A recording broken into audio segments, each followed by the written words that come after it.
Lord, जय मसीह की। आप सबको एक बार फिर से इस Bethel synagogue ministry India YouTube channel में मैं स्वागत करती हूँ। आज परमेश्वर के जीवित वचन को आपके मध्य में पहुंचाने के लिए परमेश्वर ने इस सुंदर अवसर को मुझे दिया। उस महान जीवते परमेश्वर को मैं धन्यवाद देती हूँ।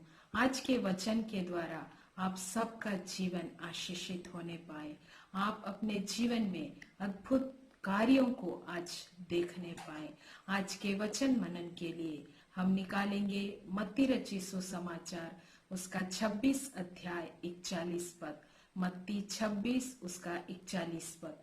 जागते रहो और प्रार्थना करते रहो कि तुम परीक्षा में ना पड़ो। आत्मा तो तैयार है परंतु शरीर दुर्बल है। बहुत से समय हम चाहते हैं कि हम अपने जीवन में अच्छे समयों को देखने पाए।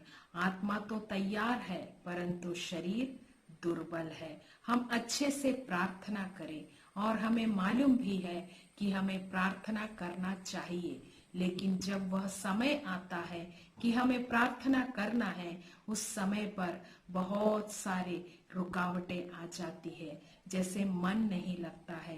कभी कभी हम सोचते हैं कि शरीर बहुत थका हुआ है और हम बाद में प्रार्थना करेंगे, किंतु वो बाद में जो है वो कभी आता ही नहीं है।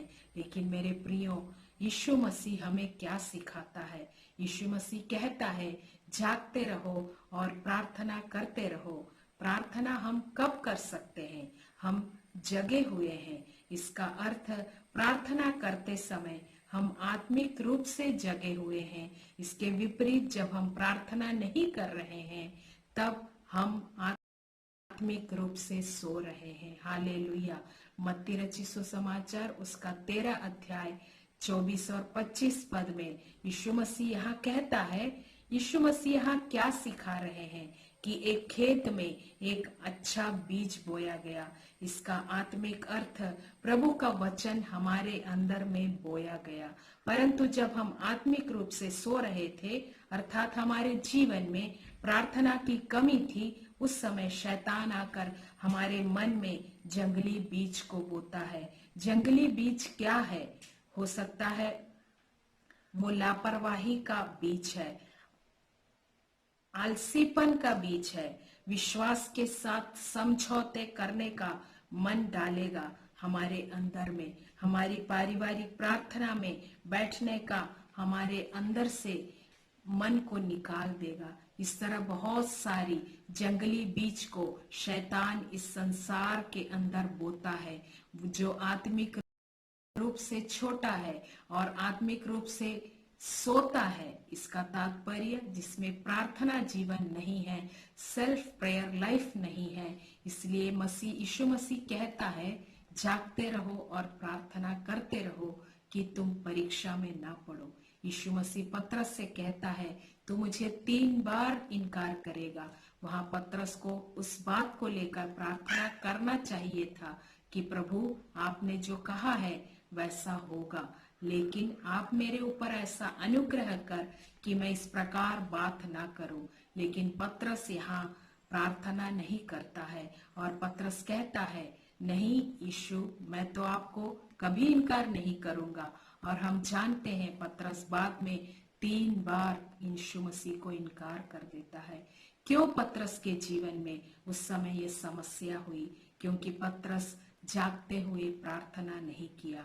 मेरे प्रियो, हमें पता है कि हमारे जीवन में हम किस परीक्षा में गिर जाएं हम नहीं जानते कि हम उन परीक्षा में गिर जाएं, लेकिन हम गिर जाते हैं। हमें मालूम है हमें गुस्सा नहीं करना है और हम कर जाते हैं। हमें पता है कि हमें एक पवित्र जीवन जीना है, लेकिन दिन के अंत में हम कहीं ना कहीं गलती कर बैठते हैं, समझौता कर लेते हैं। क्यों ऐसा है? उसका एक कारण यह है कि हम प्रार्थना नहीं करते हैं। इसलिए इस वचन को हमें याद कर लेना है कि जागते रहो और प्रार्थना करते रहो कि तुम परीक्षा में ना पड़ो। यीशु मसीह ने 40 दिन का उपवास और प्रार्थना किया और उसके बाद जब शैतान परीक्षा लेकर यीशु के पास जब आया, यीशु हर परीक्षा पर जयवंत हुआ। यीशु के जयवंत होने के पीछे क्या रहस्य है? क्योंकि यीशु मसीह प्रार्थना में समय बिताता था। इस वचन को सुनने वाले मेरे प्रियो, यदि आप जयवंत मसीही जीवन जीना चाहते हैं तो उसके पीछे एक ही सीक्रेट है, वो यह है कि एक अनुशासित प्रार्थना जीवन हम सब के जीवन में होना है। आइए हम प्रार्थना करेंगे। स्वर्गीय पिता परमेश्वर, इस जीवित वचन के लिए मैं धन्यवाद देती हूँ। हम सब जागते और प्रार्थना करते रहें कि हम परीक्षा में ना पड़े। हम जानते हैं कि प्रभु के नजदीक हम जब रहेंगे तो शैतान हमारे जीवन में वो जंगली बीजों को नहीं बो पाएगा। इसलिए हम विश्वास के साथ प्रभु यीशु आपके नजदीक बने रहना चाहते हैं। हर एक को छूइए पिता, ये लोग विश्वास में बढ़ते जाए, जागते हुए प्रार्थना करने वाले बने कि ये जंगली बीज जो शैतान इनके जीवन में लाकर बोने ना पाए। हर एक समस्याओं से इन्हें आप छुटकारा दीजिए। हमेशा ये जागते रहने पाए, प्रार्थना के साथ अपने जीवन को बिताने पाए और जागते हुए प्रार्थना करने वाले बनने पाए। हर एक के जीवन में वो तमाम आशीषों को आप स्वर्ग से दीजिए। इनका जीवन आशीषित हो जाए, हर एक समस्याएं दूर हो जाए, इनके प्रार्थनाओं के द्वारा प्रभु के नजदीक आ जाए, प्रभु के निकट बने रहने वाले होने पाए। धन्यवाद यीशु, आपने हर एक को छुए आशीषित किया। प्रभु यीशु के नाम से मांगती हूँ, आमीन। Thank you, praise the lord, god bless you all. आप सब इस Bethel synagogue ministry India YouTube channel को सब्सक्राइब करें, शेयर करें और लाइक करें, ताकि इस YouTube के द्वारा, प्रभु के जीवित वचन के द्वारा सारे लोग प्रभु यीशु को जानने पाए।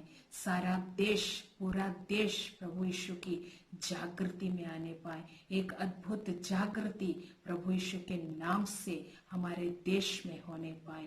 Thank you Jesus, hallelujah. आपका यदि कोई भी प्रार्थना विषय है, आप इस नंबर पर हमें कांटेक्ट कर सकते हैं। आपके विषयों के लिए हम प्रार्थना करेंगे। प्रभु आपके जीवन में अद्भुत चंगाई और छुटकारे को देगा। प्रभु आप सबको आशीष दे।